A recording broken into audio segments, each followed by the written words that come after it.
여러분들 이게 무료 강의여서 얼마나 개꿀 강의인지 모르실 수도 있는데요. 무료인데 어디서 찾아볼 수 없는 그런 강의입니다. 네, 제가 강사들 다 모니터링하고 제 수업 다 녹여서 만든 초압축 강의니까 여러분 요거만 수강하시면 기본은 잡힌다고 보시면 돼요. 요 강의 수강하시고 충분히 연습하시고 훈련하시면 최소한 우리 수능에서는 고득점까지 받을 수 있는 기초, 요 발판을 마련하는 강의다 라고 보시면 되겠습니다.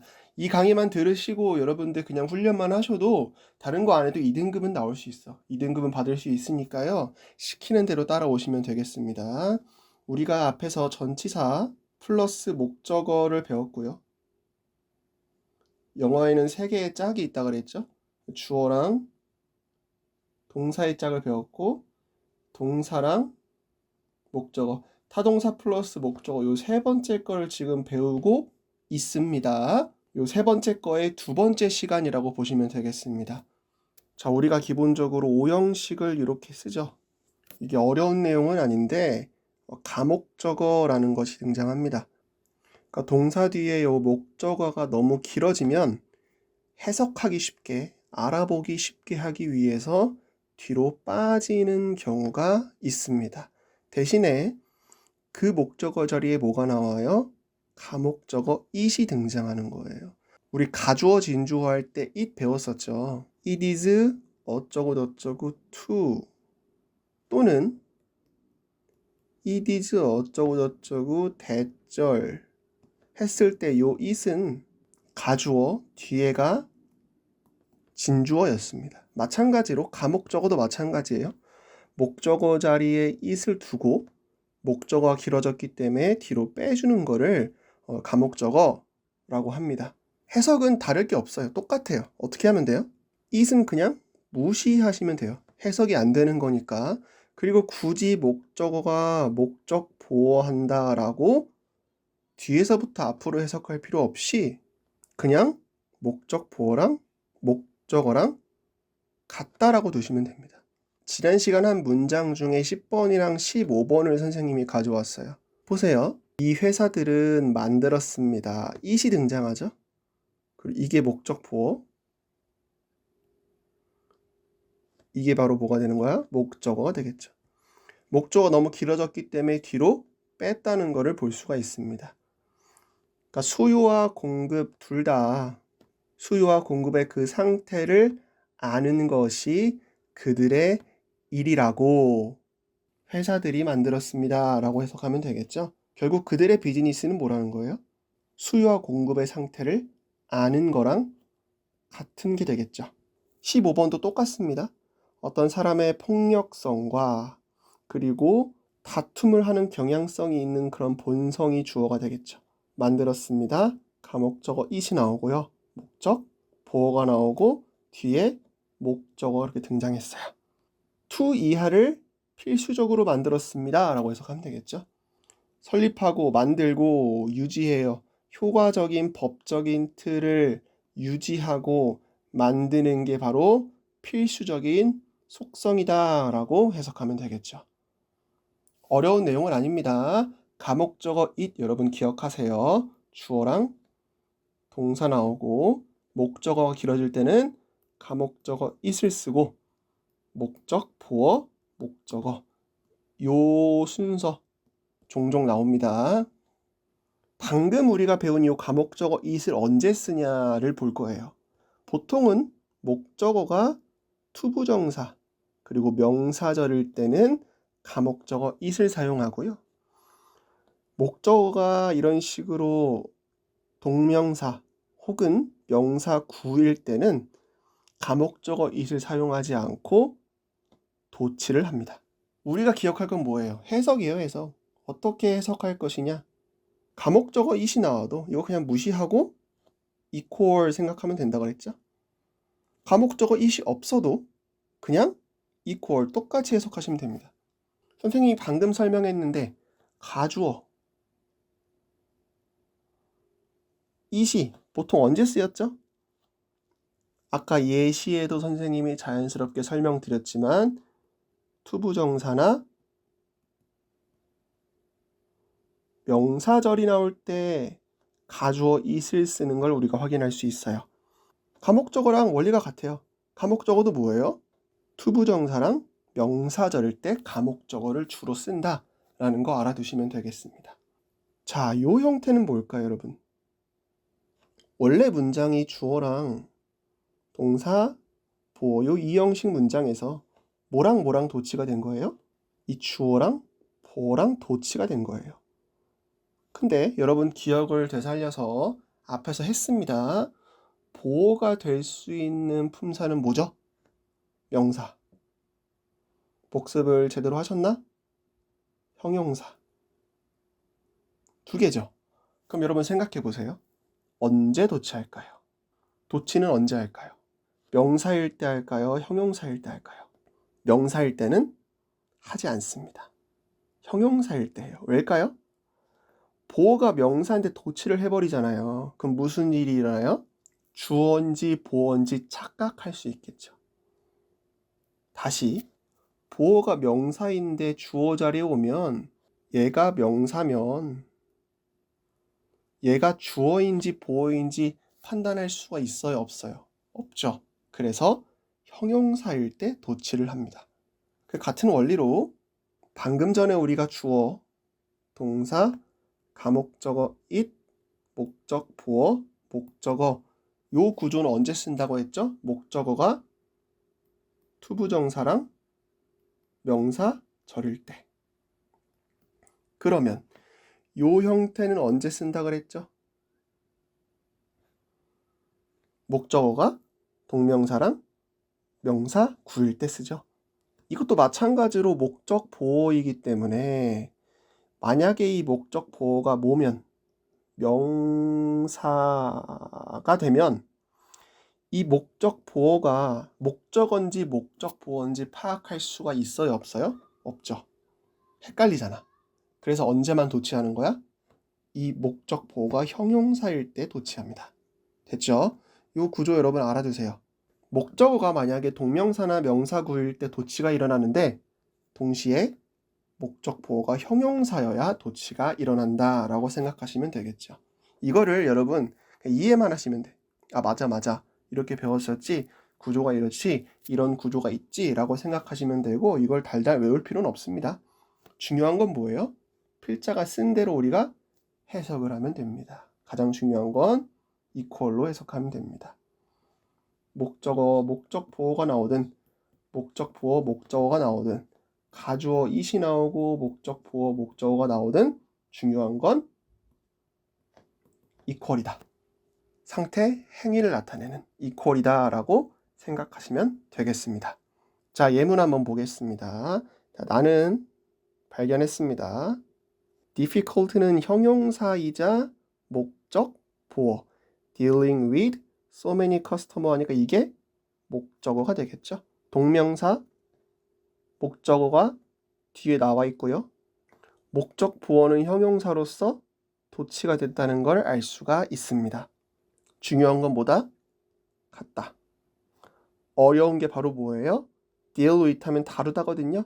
많은 고객들을 다루는 것이 어렵다 이 말이 되겠죠. 그녀는 고려했습니다. 여겼습니다. 불필요하게 여겼습니다. 목적 보어가 되겠죠. 이게 목적어가 되겠죠. 이슈에 대해서 논쟁하는 것이 equal, 불필요하다가 되겠죠. 그들은 믿었습니다. 불가능하다고 믿었어. 뭐가 불가능해요? 프로젝트를 끝내는 거. 1주 안에 프로젝트를 끝내는 것이 불가능하다고 믿었습니다. 우리는 생각하는데 불합리하다고 생각해. 뭐가 불합리하죠? 그의 요구가 불합리한 거죠. 더 많은 돈을 위한 그의 요구가 불합리하다는 게 되겠죠. 그 선생님은 발견했습니다. 아주 놀라워요. 놀라워했다는 얘기겠죠. 뭐가 놀라운 거야? 존의 반응이 놀랍다는 거겠죠. 그 위원회는 님 다음에 여기다 생각하다가 되겠죠. 부적절하게 여기고 생각하는 거지. 뭐가 부적절해요? 세금을 올리는 거. 이번에 세금을 올리는 게 부적절하다고 여긴 거죠. 많은 사람이 여겨요, 생각해요, 고려해요. 뭐라고? 해롭다고. 뭐가 해로워요? 너무 많은 가공된 음식을 섭취하는 게 equal 해로운 거죠.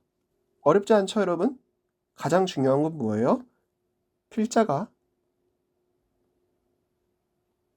쓴 대로 해석하자. 우리가 배우고 있는 거는 요 equal을 기억하시면 되겠습니다. 자, 다음은 준동사인데 준동사 여러분 많이 들어보신 친구도 있을 것이고 문법에 대해서 아예 안 배운 친구는 못 들어봤을 거예요. 준동사는 요 세 가지라고 생각하시면 됩니다. 부정사, 동명사, 분사 요 세 가지라고 생각하시면 되는데 준동사 자체가 이 동사에서 출발을 해요. 동사에 뭔가를 붙여서 품사를 바꾸는 게 준동사예요. 투부정사 같은 경우는 명사 역할을 할 수도 있고요. 형용사 역할을 할 수도 있고요. 부사 역할을 할 수 있어. 그러니까 원래 동사였어. 근데 뭐야? 품사를 이렇게 바꾸는 거예요. 동명사는 원래 동사였는데 명사처럼 쓰겠다. 그래서 동명사가 되겠습니다. 분사는 뭔지 아세요? 분사? 분사의 품사가 뭔지 아세요, 여러분? 이거 모르는 친구 많던데? 형용사면 형용사. 꾸며주는 역할을 하기 때문에 형용사예요. 그러니까 준동사 여러분 어떻게 이해하시면 돼?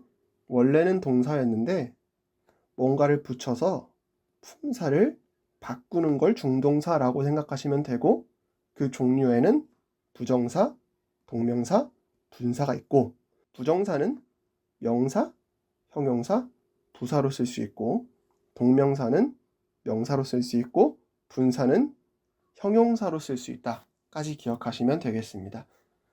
우리 다 배운 거예요. 옛날에 어릴 때, 중학교 때, 초등학교 때 다 배운 건데 혹시 모르는 친구들이 있을까봐 짚고 넘어가는 겁니다.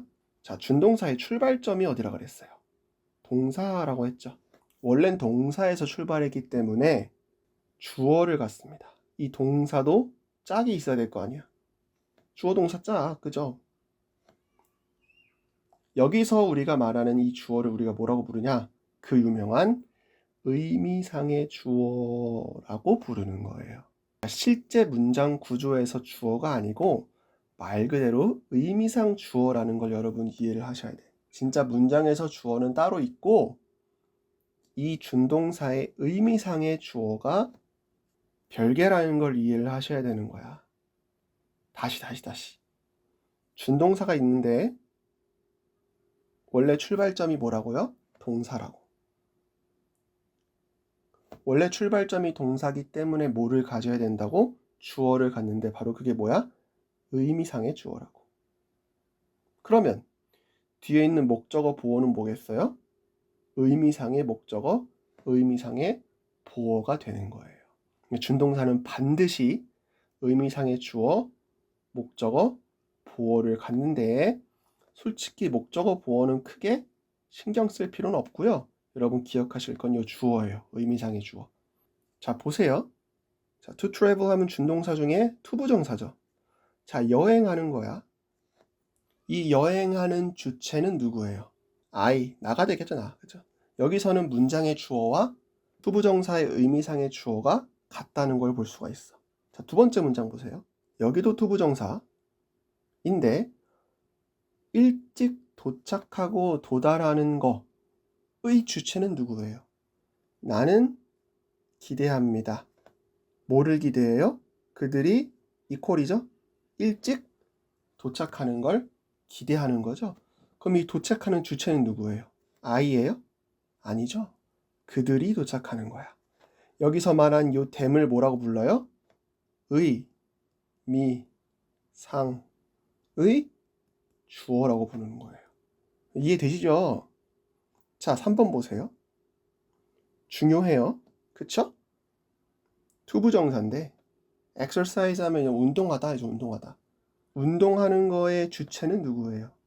아이들이 운동하는 것의 주체죠. 요 children은 바로 뭐예요? 의미상의 주어가 되는 거겠죠. 이해되시죠? 그래서 여러분들 for A to B 구문이라고 들어봤죠? for A to B. A가 B 하도록. 그죠? A가 B 하도록. 요 A가 바로 뭐가 되는 거예요, 여기서? 의미상의 주어가 되는 거예요. A가 B 하도록. 우리가 그냥 계속 반복해서 외웠던 것들이 실제로 하나하나 다 의미가 있는 것들이에요. 자, 요거 한번 볼게요. careless한 부주의하는 거죠. 부주의하다. 부주의했어요. 키를 잃어버리는 게 부주의했대요. 그럼 키를 잃어버린다. 요 잃어버린다의 주체가 누구죠? 지금 나와 있나요? 안 나와 있죠. 이 주체를 정해주기 위해서 여기다가 for him을 이렇게 썼어요. 그럼 의미가 여러분 맞을까요? for him. 부주의했는데 그가 키를 잃어버리도록 부주의했다가 말이 안 돼요. 의미가. 그래서 그가 잃어버렸다는 거는 꼭 알려주고 싶은데 for이라는 전치사가 연결이 안 되니까 어떤 전치사를 쓴 거예요? of라는 전치사를 써서 문장을 완성시킨 거예요. 이렇게. 부주의했는데 요 잃어버린 주체가 그때서야 비로소 힘이 되는 겁니다. 이거는 달달달 암기하는 게 아니고 무슨 영역이에요? 해석의 영역이에요. 해석. 해석과 뉘앙스냐, 뉘앙스 차이. 그러니까 무조건 for A to B, 무조건 for A to B를 쓰는 게 아니고 어떤 그 문장에 맞는, 문맥에 맞는 해석과 뉘앙스에 따라서 이렇게 전치사가 달라질 수 있다 정도만 아시면 되겠습니다. 여기에 of임을 딱 집어넣음으로써 우린 뭘 할 수 있는 거야? 아, 이 잃어버린 것의 주체가 바로 누구다? 힘이구나. 그가 바로 의미상의 주어구나 라는 걸 알 수가 있는 겁니다. 동명사 볼까요? 동명사. 수업할 때 여러분들이 핸드폰을 자꾸 해. 그래서 선생님이 여러분께 물어보는 거예요. Would you mind turning off your phone during class를 했어요. 그러면 이 문장만 딱 봤을 때는 핸드폰을 누가 끄는 거예요? 너가 끄는 거예요, 너가. 밑에 문장을 한번 보세요. 내가 네 폰을 꺼준다 라고 약간 위협식, 협박식으로 선생님 말을 했어요. 그러면 요 사이에 뭐를 넣어주면 돼요? my나 me, 둘 다 되거든요. my나 me 같은 의미상의 주어를 넣어주는 거야. turn off 하는 요 의미상의 주어가 바로 누가 되는 거예요? 내가 되는 걸 알려주는 거죠. 무슨 말인지 이해되시죠? 핵심은 뭐냐면 투부정사, 동명사, 모든 문장에는 의미상의 주어가 있다. 이거를 고려해야 정확한 해석이 가능하다. 네, 준동사도 이 동사에서 출발을 했기 때문에 시제랑 태를 갖습니다. 그러니까 이 표를 여러분 한번 보시면 될 것 같고, 분사의 이 수동태 같은 경우에는 having, being, pp 그리고 요 being, pp 둘 다 되는데요. 이 두 개 같은 경우는 생략이 가능해요. 네, 그래서 이렇게 pp라고 써놨습니다. 다음 시간이 5강이고요. 이 5강 같은 경우는 분사구문으로 여러분 수업을 해요. 숙제는 여러분들 반드시 하셔야 돼요. 제가 수업한다고 여러분 성적 오르는 게 아니고 숙제를 해야 여러분 성적이 오릅니다. 아시겠죠? 요 2번 같은 경우는 3강 강의 자료 예문 20개 있죠? 여러분 3강 강의 자료 보시면 아실 거예요. 그거 혼자 해석해보는 연습도 해보시고, 그리고 기출문제로 배운 거 적용 한번 해보세요. 전치사 짝, 주어 동사, 동사 목적어. 지난 시간이랑 이번 시간까지 배운 거, 그게 바로 동사, 타동사랑 목적어. 그러니까 타동사 뒷부분, 뒷구조를 배웠었죠? 그거 기출문제로 한번 여러분 해석해보는 연습을 하시고, 준동사 보이면 의미상의 주어를 생각해보면서 해석하는 연습까지 하시면 여러분 완벽히 숙제를 하신다고 볼 수가 있습니다. 다음 시간에 여러분 분사구문으로 찾아오도록 하겠습니다. 자, 영어에서 정말 많이 나오는 분사구문입니다. 분사구문, 이번 강의 여러분 5강입니다. 5강. 분사구문은 여러분 말 그대로 분사로 만들어진 구예요. 분사가 여러분 품사가 뭐라 그랬죠? 전 시간에? 꾸며주는 역할을 하기 때문에 형용사라고 했습니다. 구가 여러분 뭔지 아시죠? 구와 보통 뭐를 비교해요? 절이랑 비교해요. 그러니까 구랑 절 같은 경우에는 두 개의 단어 이상이 모여 있는데 절은 주어 동사를 갖고요. 구 같은 경우는 주어 동사를 갖지 않는 걸 구라고 해요. 그러니까 두 개의 단어 이상의 집합을 구라고 생각하시면 돼요. 아시겠죠? 그러니까 분사로 이루어져 있는데 분사로 만들어진 뭐예요? 구라고 생각하시면 되는데 이게 중요한 건 아니고 결국 이번 강의의 목표는 뭐냐? 실전에서 분사구문을 알아보고 정확히 해석하는 거예요. 그걸 위해서 여러분 뭐를 먼저 아셔야 되냐? 탄생 배경을 아셔야 됩니다. 중요하진 않지만 우리가 기억을 되살려서 중학교 때 배웠던 요 탄생 배경을 한번 생각을 해보겠습니다. 기본적으로 두 개의 문장을 한 개의 문장으로 글을 쓰고 싶은 거야. 누가 쓰고 싶은 거예요? 필자가. 그랬을 때 문장이 어떻게 돼 있냐면요. 접속사, 주어 동사, 콤마, 주어 동사 이렇게 되어 있을 수도 있고 주어, 동사, 콤마, 접속사, 주어, 동사 이렇게 되어 있을 수 있습니다. 이때 하나의 문장으로 되었을 때 나머지 하나의 문장은 분사구문으로 이렇게 바뀌어요. 여기서 이 접속사에 따라서 분사구문의 해석이 달라집니다. 이 접속사가 이유를 나타내냐, 시간을 나타내냐, 조건을 나타내냐, 양보를 나타내냐, 부대 상황을 나타내냐에 따라서 분사구문의 해석이 달라지는 거예요. 자, 접속사, 주어원, 동사원, 콤마, 주어2, 동사2 이렇게 두 개의 문장을 하나의 문장으로 만드는 과정을 보여드릴 건데 먼저 접속사를 생략합니다. 그 다음에 앞에 주어와 뒤에 주어가 같으면 주어를 생략합니다. 이 생략하는 기준이 뭐라고요? 앞에 주어랑 뒤에 주어가 같을 때 다르면 남겨요. 그러니까 왜 남기냐면 해석에 문제가 생길 것 같으면 필자가 남기는 거야. 자, 1번도 마찬가지예요. 접속사를 생략하는데 접속사가 독자가 생각하기에 내가 글을 이렇게 썼는데 해석에 문제가 생길 것 같으면 남길 수 있어요. 그러니까 기본적인 구조를 배우는 거니까 우리는 일단 접속사 생략하고 앞에 주어랑 뒤에 주어가 같으면 생략한다. 그리고 앞에 문장 동사에 ing를 붙입니다. 그럼 문장이 어떻게 되냐면 동사에 ing 붙고 콤마 s2 v2 이렇게 하나의 문장으로 바뀌게 됩니다. 얘는 앞에 이렇게 올 수도 있고 뒤에 이렇게 올 수도 있어요. 됐죠? 이때 만약에 being이나 having been으로 분사구문이 시작하면 둘 다 한 번에 생략이 가능합니다. 여기까지 분사구문의 탄생 배경으로 우리가 중학교 때 많이 배웠어요. 아까 제가 처음에 말씀드렸죠? 강의 목표가 뭐였어요? 문장을 딱 보고 분사구문인 거를 안 다음에 해석만 할 줄 알면 되는 거예요. 자, 방금 배운 분사구문 만드는 과정을 통해서 같이 한번 만들어 볼게요. 이렇게 문장 한 개, 문장 두 개가 있어요. and는 뭐예요? 접속사죠? 가장 먼저 뭐 하라 그랬죠? 접속사를 없애라 그랬어요. 없애면 이렇게 되죠. 그 다음에 앞에 나온 주어랑 뒤에 나온 주어랑 같으면 뭐 하라고요? 하나를 생략한다 그랬습니다. 생략했을 때의 문장이고요. 그리고 동사에 뭐를 붙여요? ing를 붙여서 분사구문을 만들어준다 이렇게 얘기했습니다. 어려운 내용은 아니죠? 그죠? 자, 탄생 배경이 이렇게 탄생을 했는데 우리한테 중요한 거 다시 한번 뭐라고요? 분사구문인 걸 알아보기. 그리고 실제로 내가 실전에서 해석을 할 수 있으면 된다. 형태는 간단합니다. 만약에 동사에 ing가 붙거나 pp 형태로 시작을 했어요, 문장이. 근데 뒤에 동사가 없으면 얘는 그냥 분사구문이라고 생각하시면 됩니다.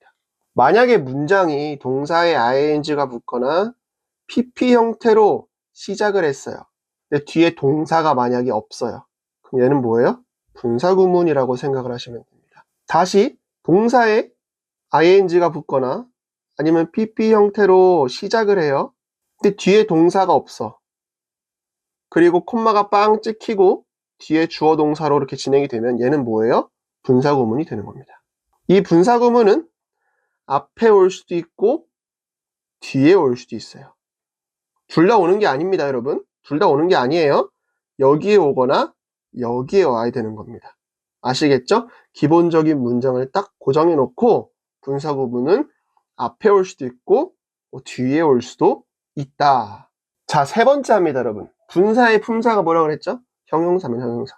그래서 기본적으로 분사 구문 역시 이 형용사의 역할을 한다라고 생각을 하시면 돼요. 다시 분사 구문도 형용사의 역할을 한다라고 생각을 하시면 돼요. 만약에 분사 구문이 이렇게 앞에 있잖아요. 그러면 뒤에 주어 동사가 나오는 걸 확인하는 동시에 앞에 분사 구문이 뒤에 주어를 꾸며주는 형용사구나 라고 생각을 하시면 됩니다. 자, 밑에 예문 있죠?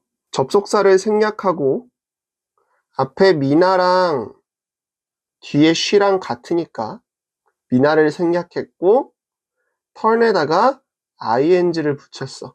형태가 어때요, 여러분들? 동사에 ing가 붙었는데 뒤에 동사가 없죠? 뒤에 동사가 없고 콤마가 찍히고 문장이 시작이 돼요. 그랬을 때 얘는 뭐다? 분사구문이다. 해석을 어떻게 한다? 핸드폰을 껐어요. 그녀가 공부를 시작했어요. 핸드폰을 끈 게 바로 그녀가 한 행위가 되는 거죠. 여러분 한번 생각해 보세요. 원래 이 turning off 하는 행위의 주체가 누구였어요? 미나였죠? 근데 미나는 이 she랑 같으니까 생략이 된 거 아니야. 그니까 이 turning off 하는 거의 주체는 누가 되는 거예요? 뒷문장에 she가 되는 거예요. 이렇게 알아볼 수 있기 때문에 미나를 생략을 할 수가 있는 거죠. 그래서 해석을 할 때 핸드폰을 끄고 그녀가 공부를 시작했다라고 쭉 읽으시면 되는데, 뒤에 문장 그녀를 읽을 때 자연스럽게 핸드폰을 끈 게 바로 그녀구나, 이렇게 생각을 하고 넘어가시면 되겠죠. 아시겠죠? 자, 분사구문이 뒤에 있어도 사실 마찬가지입니다. 똑같이 접속사 생략하고 이 she랑 같으니까 생략하고 동사에 ing를 붙어서 이렇게 분사구문을 만들었어요. 그랬을 때 가장 자연스러운 해석은 뭐뭐 하면서입니다. 부대 상황이라는 거는 동시동작이거든요. 동시동작. 같은 사건이야. 동시에 발생하는 사건이라는 얘기예요. 그래서 그녀가 창문을 열었어요. 밖을 바라보고 있어요. 이 밖을 바라보는 그녀라고 가는 게 아니라 그냥 그녀가 창문을 열었고 밖을 바라본다 라고 넘어가시면 되는 거야, 해석상. 아시겠죠? 그러니까 사실은 엄밀히 얘기하면 분사구문이 이렇게 앞에 있든 뒤에 있든 똑같이 주절에 주어가 하는 행위다 라는 것만 머릿속에 인식을 하고 있으면 큰 문제가 없다라는 얘기입니다. 자, 예문 한번 살펴보겠습니다. 동사인데 ing가 붙고 뒤에 동사가 없고 주절이 시작돼요. 이건 뭐예요? 분사구문이구나. 강을 따라서 걸어요. 그리고 나는 오래된 동전을 발견했어요. 이게 굳이 한국말로 해석을 갖다 붙이는 게 아니라 강을 따라 걸었는데 나는 오래된 동전을 발견했어. 그럼 당연히 강을 따라 건너는 행위를 한 건 바로 내가 되는 거지. 그러니까 자연스럽게 가요, 자연스럽게. 너무 이거를 인위적으로 한국말을 갖다 붙이려고 하지 말고 자연스럽게 가시면 돼요. 앞에서 한 문장이죠? 동사에 ing가 붙었는데 문장에 동사가 없고 새로운 주어 동사로 시작했다. 분사구문이구나. 핸드폰을 끄고 민호는 공부를 시작했다. PP로 시작했는데 뒤에 문장에 동사가 없고 주어 동사로 시작했다. 뉴스에 충격을 받았고 그녀는 아무 말도 할 수 없었다. 자, 이 문장 같은 경우는 원래 두 개의 문장이 어떻게 돼 있었냐면 They had finished the project가 되겠고 They went home early. 이 두 문장이 만나가지고 이 문장이 된 건데 사실 가운데 접속사는 생략이 된 거고요. 먼저 접속사가 생략이 된 거고 그 다음 앞에 they랑 뒤에 they랑 같으니까 생략을 시킨 거고 지금 여기 had finished가 완료 시제죠. 그러니까 완료 시제에서 이 시제를 담당하고 있는 게 이 had거든요.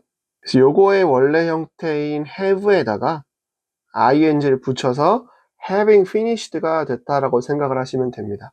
근데 이게 중요한 건 아니고 프로젝트를 끝냈고 그들은 집을 일찍 갔습니다. 프로젝트를 끝낸 게 그들이구나. 이게 가장 중요한 거예요. 아시겠죠? 실전에서 해석하는 게 가장 중요합니다. 자, PP로 시작했고 뒤에 동사가 받고 주어 동사로 시작하니까 분사구문이구나.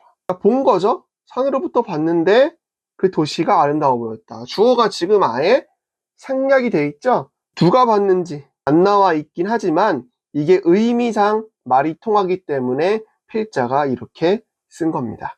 자, 날씨가 좋아요. 우리는 축구를 밖에서 하기로 결정을 했어요. 선생님, 여기 더 웨더가 주어인데 동사가 없습니다 라고 하는 게 아니고 원래는 분사구문인데 뒤에 나온 요 위랑 더 웨더리랑 주어가 같아요, 달라요? 다르죠. 그래서 살려놓은 거예요. 왜냐면 being nice 하면 뭐가 좋은지 모르잖아. 만약에 얘를 여러분 생략을 했다 생각해봐. 그럼 우리가 being nice인 거야? 우리가 나이스여서 우리는 밖에 축구하기로 결정한 거야? 그럴 수도 있지만 우리가 너무 나이스하니까 밖에서 축구할 수도 있지만 그것보다는 이 weather라는 주어를 살려줌으로써 날씨가 좋아서 우리는 밖에서 축구하기로 결정했습니다 라고 하는 게 훨씬 더 말이 되겠죠. 의미가 전달이 되죠. 이거는 지금 뒤에 분사구문이 있네요. 그죠? 그녀가 창가에 앉아 있고요. 소설을 읽고 있어요. 읽는 것의 주체는 바로 그녀다. 그는 교실을 떠났고요. 무거운 백팩을 메고 있어요. 이 무거운 백팩을 나르고 메는 건 바로 누구예요? 그다. 격려를 받은 거죠. 누구에 의해서? 선생님에 의해 격려받고 지은이는 계속해서 영어를 연습했습니다. 얘도 아까랑 마찬가지죠. 자, 게임이 끝났고요. 팬들은 천천히 경기장을 떠났어. 근데 요 더 게임이라는 주어를 살려준 이유가 뭐라고요? 더 팬이랑 같지 않기 때문에 살려줬다. 더 팬이 끝났다가 말이 안 되니까 게임이 끝났다라는 의미를 살려주기 위해서 주어를 살려줬다. 다시 말해 앞에 주어랑 뒤에 주어랑 다를 경우 이런 식으로 살려줘야 의미가 완성이 된다. 여기까지 됐죠? 자, 실제 작년 수능 예문입니다. 선생님, 이거는 ing로 시작하지도 않고 pp로 시작하지도 않고 이거는 구도 아닌데요? 맞아요. 엄밀히 얘기하면 이건 분사구문은 아니고 형용사구문이거든요. 근데 이것도 역시 분사구문으로 쳐야 된다. 근데 이런 거 역시 분사구문이랑 마찬가지다, 똑같다라고 얘기하는 문법학자도 있습니다. 그러니까 해석은 똑같아요. 그렇기 때문에 저희 가져왔거든요. uncertain은 확신하지 못한 상태인 거죠. 그러니까 원래는 uncertain 요 뒤에나 앞에나 뭐가 있었어. 그게 생략이 된 거야. 이게 왜 생략한 거라고? 필자가 이걸 생략해도 말이 통하기 때문에 생략한 거야.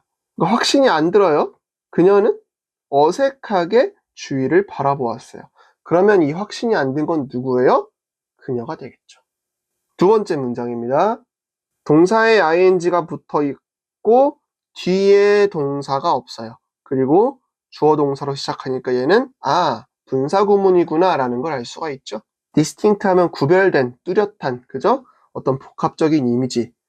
lyric 하면 가사예요, 가사. 그러니까 구별되고 뚜렷한 그리고 복합적인 어떤 이미지의 가사를 만들어 내는 게 바로 송라이터구나. 그 송라이터들은 incredible 하면 엄청난 문학적인 영향을 미쳐왔구나. 우리의 언어에 있어서. 수많은 그 주제 가운데서 어떤 기분이 들었어요? 뭔가 잃어버린 기분이 들었어요. 그 기분이 든 사람이 바로 미아가 되겠죠? 미아는 스캔했어요. 선반을. 1시간 동안 선반을 스캔했습니다. 그러니까 이 수많은 뭐예요? 제목들 사이에서 되게 뭐를 고를지 모르겠다. 이런 미아의 심정이 되겠죠? 자, with 분사구문 같은 경우는 거의 나오질 않아요. 요거는 한번 여러분 듣고 넘어가셔도 되는데 이런 형태가 있구나 정도 생각하고 넘어가시면 됩니다. 여러분이 1년 동안 보는 모의고사에서 한두 번 나올까 말까예요. 그러니까 필자가 쓸 때 충분히 오해를 불러일으킬 만한 문장은 with를 써준다라는 얘기인데 보세요. 이거 문장 자체가 그녀는 걸었습니다. 그녀의 손을 걸었습니다. 그녀의 포켓 안에서? 이게 무슨 말이에요? 그죠? 그녀는 걸었는데 그녀의 손을 주머니 안에 넣은 채로 걸었습니다. 라고 해서 with를 써줌으로 해서 문장의 어색함을 없앴다는 걸 우리가 알 수가 있죠. 이거는 여러분 거의 안 나오니까 알아만 두세요. with가 나와서 분사구문을 만들 수도 있구나 정도만 알아두시면 됩니다. 중요한 건 여러분 뭐예요? 오늘 처음에 배운 분사구문의 탄생 배경 공부하시고요. 형태, 이렇게 주절을 기준으로 해서 분사구문이 뒤에 나올 수도 있고 앞에 나올 수도 있다.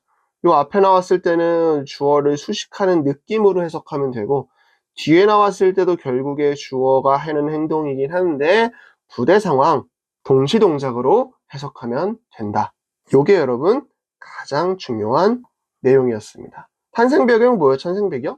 원래는 주어, 동사, 접속사, 그리고 주어, 동사가 있었는데 먼저 접속사를 생략을 해주고, 만약에 앞에 나온 주어랑 뒤에 나온 주어랑 같으면 하나를 삭제를 해주고 여기다가 ing를 붙인다. 최종적으로 주어, 동사, 콤마 찍고 ing, 이런 문장의 형태가 된다까지 했습니다. 여러분 꼭 복습하시고요. 이제 여러분이 더 적용해 볼 수 있는 문장이 많을 거예요. 왜냐하면 분사구문은 엄청 많이 등장하기 때문입니다. 이 강의 자료로 복습하시고요. 기출문제 통해서 여러분 충분히 공부하시면 되겠습니다. 만약에 공부하시다가 이게 분사구문인지 모르겠다라고 하시면 질문하셔도 돼요. 네, 블로그나 카카오톡 또는 유튜브 댓글 통해서 여러분 질문 주시면 제가 다 답변 드리도록 하겠습니다. 영상이 도움이 되셨다면 여러분 좋아요 눌러주시고 구독 눌러주시고요. 다음 강의는 관계사절로 제가 돌아오도록 할게요. 6월 모의고사 전까지 최대한 끝내는 걸로 하고 6월 모의고사 이후에는 제가 유형별로 풀이하는 방법을 다시 한번 올려드리도록 하겠습니다.